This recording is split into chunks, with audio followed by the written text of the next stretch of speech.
E ainda vão dizer que Pedro Pascal teve sorte. O novo queridinho de Hollywood tá nos maiores projetos da atualidade. Do universo cinematográfico da Marvel ao horário nobre da HBO, passando pela saga Star Wars e por muitos outros trabalhos de grande renome. Tá impossível fugir do Pedro Pascal. Onde você olha, tem ele protagonizando alguma coisa. Muita gente vai dizer que esse é um daqueles casos de sucesso rápido, de alguém que foi plantado pela indústria, mas eu estou aqui para te contar que a história desse homem vai muito além disso. Primeiro, ele enfrentou uma crise política quando nasceu. Segundo, já como ator, ele chegou a ficar quase 10 anos sem trabalho.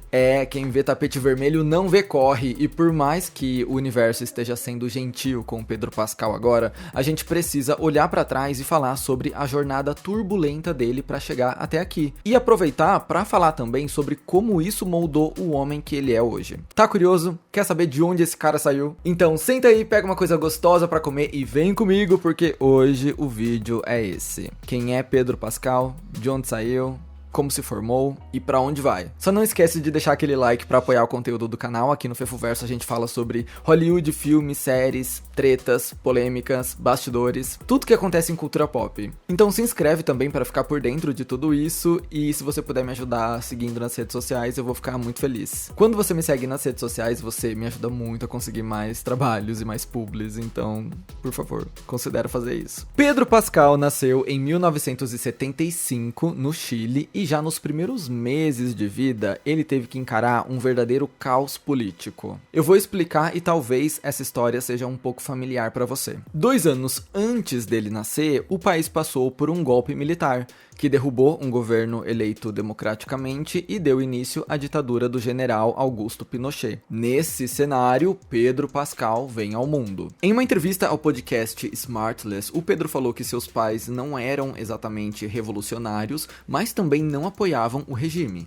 Acontece que a mãe dele tinha alguns parentes envolvidos com a resistência e, como o pai dele era médico, eles acabaram ajudando um desses opositores que tinha sido baleado num confronto. Eles receberam esse militante em casa, ofereceram abrigo e deram todos os cuidados necessários para ele se recuperar. E essa boa ação teve um preço. Tempos depois, esse cidadão foi preso, torturado e acabou delatando os pais do Pedro como aliados da resistência. Resultado: Pedro Pascal e família passaram a ser perseguidos pela ditadura. Para sobreviver, a família precisou fugir do Chile. Passaram pela Venezuela, depois buscaram asilo na Dinamarca e, por fim, a família se estabilizou nos Estados Unidos. Foi lá em território norte-americano que o Pedro Pascal começou a cursar atuação. Ele estudou na Universidade de Nova York e foi nessa época que ele conheceu uma das suas melhores amigas, alguém que talvez você conheça, a atriz Sarah Paulson.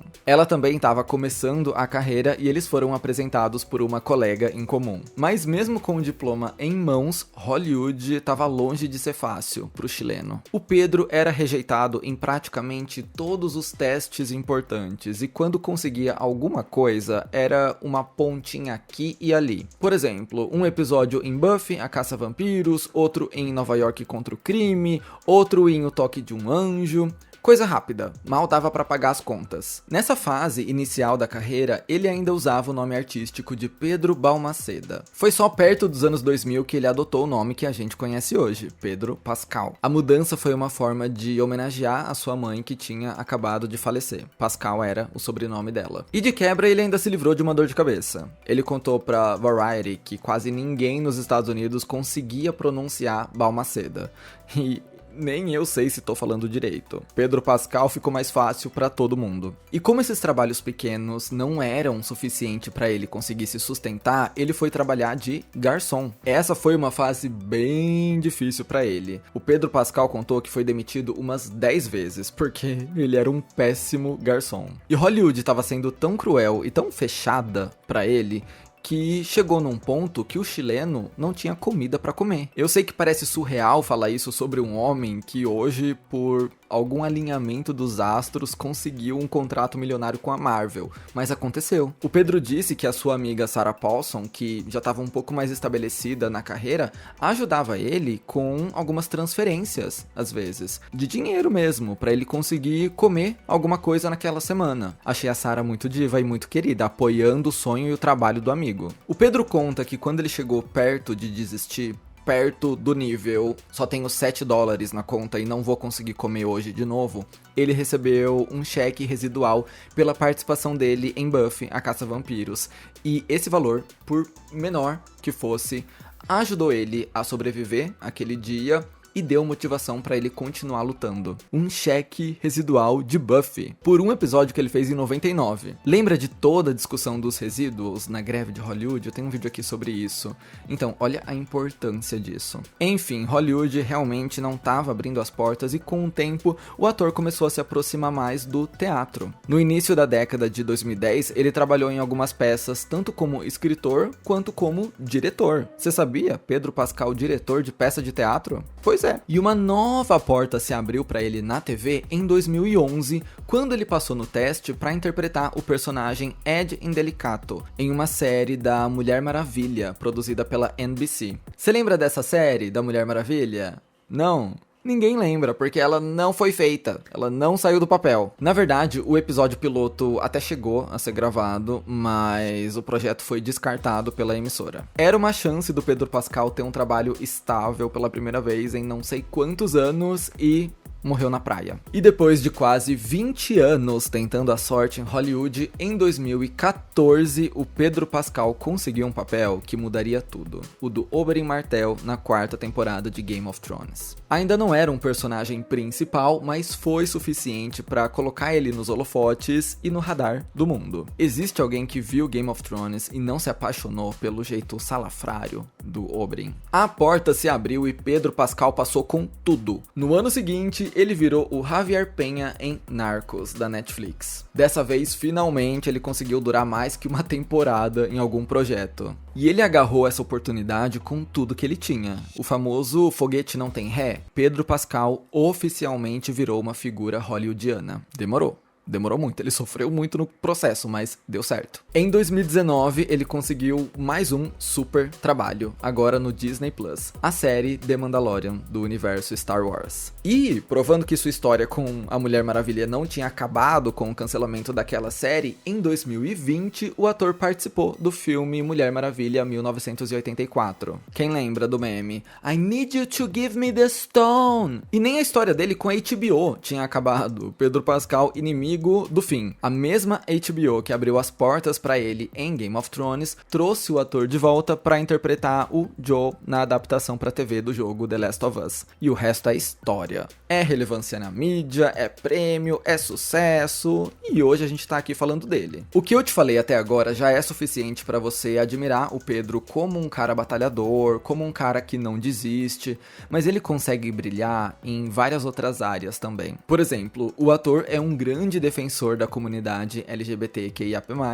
e um grande apoio para sua irmã, a Lux Pascal. Em 2021, a também atriz e ativista se assumiu trans em uma entrevista para a revista Já, e no bate-papo ela contou que a sua família apoiava demais ela, em especial o Pedro. De acordo com a Lux, quando ela se assumiu por videochamada, ele primeiro quis entender como ela estava se sentindo, porque ele ficou preocupado que ela estivesse se sentindo ansiosa ou com medo. Mas quando ela disse que estava feliz, a reação dele foi sorrir e parabenizar ela. E ele tem sido um irmãozão. Recentemente, ele se posicionou contra a autora J.K. Rowling depois que ela fez uma postagem comemorando aquela decisão da Suprema Corte do Reino Unido que estabeleceu que mulheres trans não se enquadravam na definição legal de mulher. O Pedro se manifestou deixando um comentário no vídeo do ativista Tariq Rauf. Na postagem, o ativista falava sobre os absurdos da J.K. Rowling e sobre como ela precisa ser responsabilizada por isso,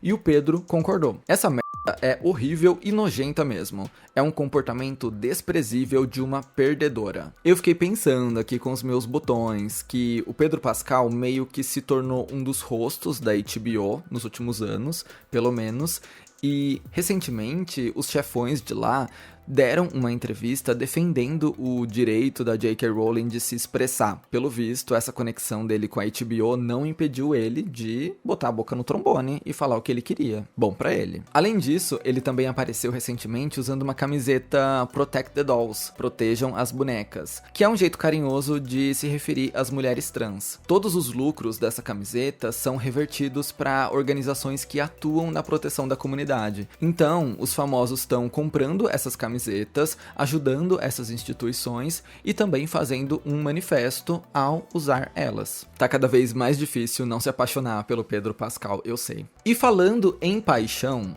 a boca do Pedro Pascal é um túmulo. O Homem é um livro fechado. Nesse ano, surgiram rumores de que ele estava tendo um caso com a Jennifer Aniston, porque os dois saíram para jantar em Los Angeles e o jantar durou 3 horas. Mas o ator negou esse boato ao dizer pro E! News que eles são apenas amigos. A fofoca tava boa para durar 3 horas. Também já existiram rumores sobre um caso com a atriz Lena Headey, na época em que ele gravava Game of Thrones, e com a Maria Dizia. Só que é aquela mesma coisa. Nada nunca foi confirmado de nenhuma das partes. Pelo contrário, ele sempre disse que eram grandes amigas. E assim, como jornalista, aqui, contando uma história pra vocês, eu não posso tirar ninguém do armário. Mas existem teorias de por que o Pedro Pascal nunca aparece namorando nenhuma mulher.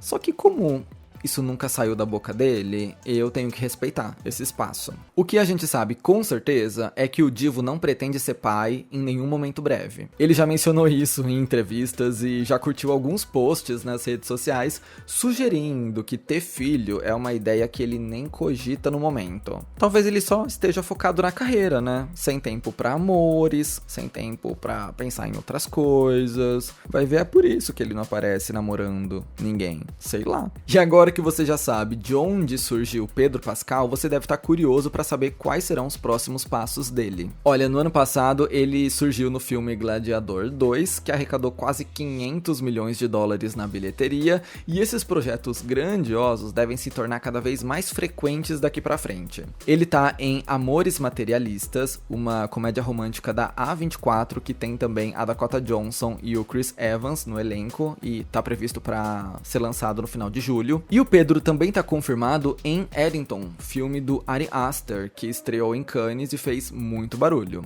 2 grandes projetos vindo aí esse ano. Quer dizer, 2 projetos. Viajei, esqueci os outros 200. Ele também tá para se tornar um dos grandes nomes do universo Marvel. O chileno será o Senhor Fantástico em Quarteto Fantástico Primeiros Passos, que também estreia em julho desse ano. Só coisa grande vindo aí. E, vale relembrar, ele deve reprisar o papel em Vingadores Juízo Final, marcado pro ano que vem, e em Vingadores Guerras Secretas de 2027. Depois de tudo que ele passou, agora, o Pedro Pascal só fica sem dinheiro se ele se esforçar muito. E pra completar, ainda tem a ala The Mandalorian, que deve ganhar uma continuação cinematográfica no ano que vem. Tipo assim, Pedro Pascal lutou muito na vida e agora ele vai voar. Se você acha que já tá vendo ele protagonizando uma coisa atrás da outra, pois aguarde o próximo ano. Eu não tô reclamando.